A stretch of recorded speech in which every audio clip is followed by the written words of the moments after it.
Price the Lord. கர்த்தருக்கு மகிமை உண்டாவதாக. கர்த்தரிடத்தில் மனமகிழ்ச்சியாய் இரு. வெஹித் அன்னாக் எல் அதனாய். Delight yourself in the lord. அன்னாக் மனமகிழ்ச்சியாக இரு. தேவனுக்கு உள்ளே இருந்து முழுமையான அமைதியையும் இன்பத்தையும் பெற்றுக்கொள்வது, கண்டடைவது என்று அர்த்தம். கையில் பிளாங்க் செக் கொடுத்த மாதிரி தான். அவருக்குள்ளே இருந்தால் மகிழ்ச்சி, சந்தோஷம், அதையும் தாண்டி தேவனுடைய சமூகத்தில் ஒரு மென்மையான, ஒரு லக்ஸூரியஸான உங்களை வளர்த்து கொள்ள கர்த்தரிடத்திலே நாம் மனமகிழ்ச்சியாக இருக்க வேண்டும். அவர் உன் இருதயத்தின் வேண்டுதல்களை அருள் செய்வார். இப்போது ஸ்மார்ட் ஃபோன், கூகுள் எதுவுமே உலகத்தில் இல்லாத காலகட்டத்தில் இந்த ப்ராக்டிக்கல் கைடாக இந்த சங்கீதங்கள் வாழ்க்கையிலே எப்படி கொலாப்ஸ் ஆகாமல் வாழ்வது என்று சொல்லி கொடுத்தது. சங்கீதம் 37, இன்னும் நிறைய சங்கீதங்கள், சங்கீதம் 34, 19, 73, 112, 119, 128 என்று இவையெல்லாம் ஞான போதனை இலக்கியங்கள் என்று அழைக்கப்படுகின்றன. Didactic wisdom composition. ஈவன் தமிழில் கூட நமக்கு அகநானூறு, புறநானூறு, இனியவை 40, இன்னா 40, இனியவை 40, திருக்குறள் என்று அநேக இந்த டைடாக்டிக் விஸ்டம் கம்போசிஷன் ஞான போதனை இலக்கியங்கள் இருக்கின்றன. இவை வாழ்க்கையில் ப்ராக்டிக்கலாக எப்படி வாழ்க்கையை நாம் சமாளிக்க வேண்டும், மன அழுத்தத்திலிருந்து எப்படி நாம் வெளியே வர வேண்டும், அதை எப்படி சமாளிக்க வேண்டும் என்று சொல்லிக் கொடுக்கின்றன. உடன்படிக்கையின் தேவனிடத்தில் நான் நல்ல காரியங்களை எல்லாம் செய்தால் தேவன் எனக்கு என்னுடைய கனவுகளை எல்லாம் நிறைவேற்றுவார் என்று நாம் நினைக்கிறோம். அவர் நம்முடைய கனவுகளை நிறைவேற்ற வேண்டும், நிறைவேற்றியே ஆக வேண்டும் என்று நினைக்கிறோம். ஏதோ ஒரு பிஸ்னஸ் டீல், கான்ட்ராக்ட் மாதிரி, அக்ரிமெண்ட் மாதிரி பார்க்குறோம். ஆனால் இப்படி நம்முடைய சுய முயற்சி, செல்ஃப் எஃபர்ட்டில் நம்ம பதறிப்போய் ஓடுவதை நம்ம நிறுத்தி விட்டு தேவனுக்குள் முழுமையாக நம்ம அந்த சந்தோஷத்தை கண்டடைய வேண்டும், அமைதியை கண்டடைய வேண்டும். ஒருவனுடைய இருதயம் பாவத்தில் ஊறி போய் இருக்கிறது. அவனுடைய ஆசையின் பட்டியலை பார்த்தீர்களானால் அது நீண்ட பட்டியலாக இருக்கிறது. அப்போ இவர் என்ன செய்ய வேண்டும்? முதலாவது தன்னுடைய பட்டியலை கொண்டு போய் ஆண்டவரிடம் ஆஃப்லோடிங், அவரிடம் கொடுத்து விட வேண்டும். தேவனிடத்தில் முழுமையாக தன்னை ஒப்பு கொடுக்க வேண்டும். அப்போ அவர் என்ன செய்கிறார் என்று பார்த்தா, அவர் உங்கள் ஆசைகளை மாற்றி தன்னுடைய விருப்பங்களோடு சேர்ப்பார். அதற்கு நாம் என்ன செய்ய வேண்டும்? அதற்கு நாம் முதலாவது தேவனோடே ஐக்கியப்பட வேண்டும். அல்லேலூயா. அப்படி உங்களுடைய சுயநல விருப்பங்கள் நிறைவேறினால் அது உங்களை அழித்துவிடும். ஆனால் அல்டிமேட்டாக அவரை வழி நடத்துவதற்கு அனுமதித்தால் அது உங்களுடைய பலகீனத்திலே எல்லாவற்றையும் எடுத்து போட்டு உங்களை பலவானாக நிறுத்தும். அல்லேலூயா.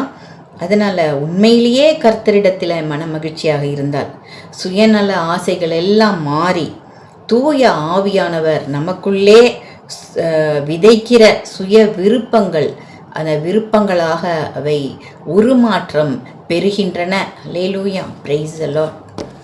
வெஹித் அன்னாக் எல் அதனாய்.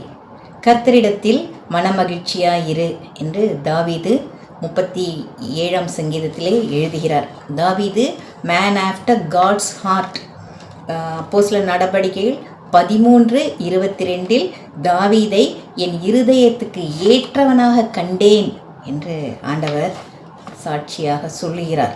நாம் எல்லோருமே சங்கீதங்களை படிக்கும் பொழுது, தியானிக்கும் பொழுது தாவீது எப்படி தன்னுடைய கோபம், குற்ற உணர்ச்சி, சந்தோஷம், பயம், கவலை, ஈவன் கன்ஃபியூஷன் எதுவாக இருந்தாலும் ஆண்டவரோடு ஷேர் பண்ணுகிறார் என்பதை நாம் பார்க்கிறோம். அல்லேலூயா. தேவனை எல் சாலி என்று அழைக்கிறார். என் கண்மலையே, யெகோவா சபையோத், சேனைகளின் கர்த்தாவே என்று அழைக்கிறார். மேகன், கேடகமே, மை ஷீல்டு என்று அழைக்கிறார். அல்லேலூயா. தன் பலவீனத்தை வெளிப்படையாக தேவனிடம் அவர் ஒளிவு மறைவு இல்லாமல் சொல்லுகிறார். இதை வல்னரபிலிட்டி அப்படின்னு சொல்லுவாங்க. அதாவது வெளிப்படையாக ஒளிவு மறைவு இல்லாமல் சொல்லுவது, பேசுவது. இதை தேவனிடத்திலே அவர் வெளிப்படையாக அவர் பேசுவதை தேவனும் நேசிக்கிறார் என்பதை பார்க்கிறோம்.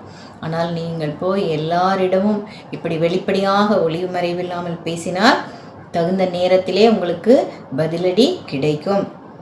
யோபு 27ஆம் அதிகாரத்தில் 10வது வசனத்தில் பார்க்கும் பொழுது, சிலர் பிரச்சனைகள் ஆபத்துகள் வரும் பொழுது மட்டும்தான் ஆண்டவரை தேடுகிறார்கள். தாவீதோ அப்படிப்பட்டவர் அல்ல. எல்லா நேரங்களிலும் ஆண்டவருடைய சமூகத்திலே பிரசன்னத்திலே இருப்பதை அவர் விரும்புகிறார். அல்லேலூயா. நாம் கூட தாவீது போல உடனே ஆண்டவரிடம் உரையாட வேண்டும். நம்முடைய குறைகள் எதுவாக இருந்தாலும் அதை அவரிடம் நாம் சொல்லுவதற்கு அழைக்கப்படுகிறோம். தாவீது அப்படிதான் நாத்தான்வேல் தன்னுடைய குற்றத்தை உணர்த்திய பொழுது அவர் மனம் கசிந்து மனம் வருந்தி ஆண்டவரிடம் பாவ மன்னிப்பு கேட்டு ஆண்டவரோடு தன் உறவை, பரிசுத்த ஆவியை என்னிடமிருந்து எடுத்துக்கொள்ளாதேயும் என்று கண்ணீரோடு மன்றாடி வேண்டுகிறதை நாம் பார்க்கிறோம். அவர் மறுபடியுமாக தேவனால் மீட்கப்படுவதையும் நாம் அறிந்திருக்கிறோம். அல்லேலூயா, பிரைஸ் தி லார்ட். கலாத்தியர் 6ஆம் அதிகாரம் 1வது வசனத்திலே பார்த்தால், அப்படிப்பட்டவர்களை சீர்பொருந்த பண்ணுங்கள். சகோதரரே, ஒருவன் யாதொரு குற்றத்தில் அகப்பட்டால் ஆவிக்குரியவர்களாகிய நீங்கள் சுத்தமுள்ள சாந்தமுள்ள ஆவியோடே அப்படிப்பட்டவர்களை சீர்பொருந்த பண்ணுங்கள். சாந்தமுள்ள ஆவியோடே அப்படிப்பட்டவர்களை சீர்பொருந்த பண்ணுங்கள். Keep on restoring yourselves, your brothers என்று சொல்லப்பட்டிருக்கிறது. If someone falls into sin, forgivingly restore them, saving your critical judgments for yourself.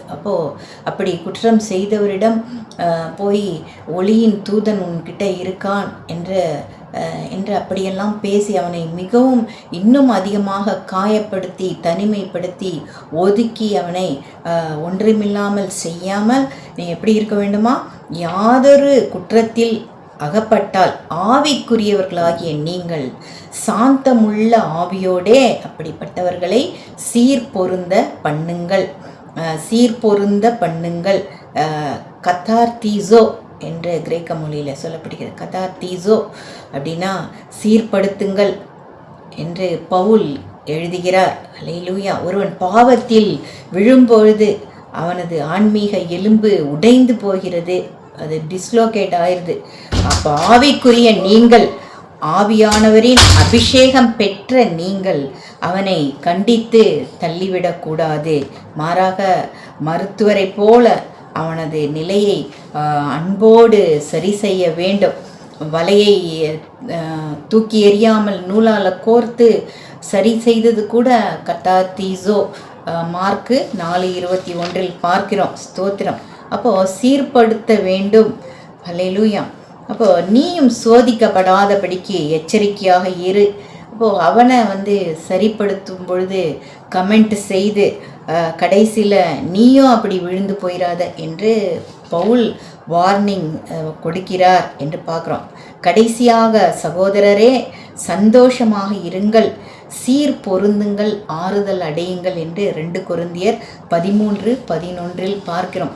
அப்போது பிளவுபட்டு இருக்கும் நேரத்திலே ஒருவர் மீது ஒருவர் கொண்டிருக்கும் அந்த வெறுப்பு பகையினாலே நீங்கள் மறுபடியுமாக பாவத்திற்குள்ளாக போகாதபடிக்கு நீங்கள் சீர் பொருந்துங்கள், ஆறுதல் அடையுங்கள் என்று பவுல் கொரிந்து சபைக்கு எழுதுகிறார். 2 கொரிந்தியர் 13:11 படி கடைசியாக சகோதரரே, சந்தோஷமாய் இருங்கள், நற்சீர் பொருந்துங்கள், ஆறுதல் அடையுங்கள் என்று பவுல் எழுதுகிறார் கொரிந்து சபைக்கு. அல்லேலூயா. அப்போது keep on restoring your selves. நாம் நம்மை சீர்படுத்தி கொள்ளவும் அழைக்கப்படுகிறோம். காயப்பட்டிருக்கும், பலகீனப்பட்டிருக்கும், குற்றத்திலே அகப்பட்டவனையும் கூட அவனை நற்சீர் பொருந்த அதற்கு உதவுவதற்கு நாம் அழைக்கப்படுகிறோம். சாந்தமுள்ள ஆவியோடே அவனை சீர் பொருத்துங்கள் என்று சொல்கிறார். அல்லேலூயா, பிரைஸ் தி லார்ட்.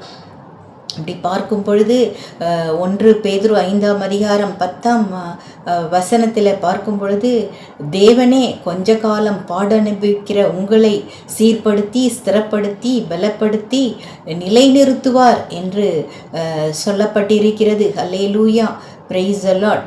அப்போது இந்த நாளில் ஒருவருக்கு ஒருவர் பாரங்களை தாங்கி சீர்பொருந்த பண்ணவும் தேவனிடமிருந்து டைரக்டாகவே ஆண்டவரே நற்சீர் பொருந்த செய்கிறவராக இருக்கிறார் என்ற விசுவாசம் நம்பிக்கையோடு ஆண்டவருக்கு நன்றி செலுத்தவும் கர்த்தருக்குள்ளே மனமகிழ்ச்சியாக இருக்கவும் நாம் அழைக்கப்படுகிறோம். அப்பொழுதே நமக்கு சந்தோஷமும் மகிழ்ச்சியும் எல்லா விதமான திருப்தியும் கிடைக்கும். அல்டிமேட் சாட்டிஸ்ஃபேக்ஷன், அல்டிமேட் லக்ஸுரி எல்லாமே ஆண்டவர் தான்.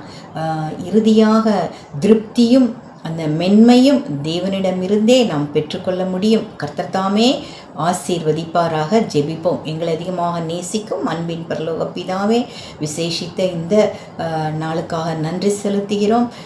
இப்படியாக ஆண்டவரே ஒவ்வொருவரும் ஆண்டவரே உமக்குள்ளே மனம் மகிழ ஆண்டவரே சீர் பொருந்த தேவரீர் இரக்கம் கிருபை தயவு காண்பிப்பீராக. இந்த செய்தியை கேட்கும் ஒவ்வொரு அன்பு சகோதரன் சகோதரியும் இந்த சத்தியத்தின்படியாக ஆசீர்வதிப்பீராக.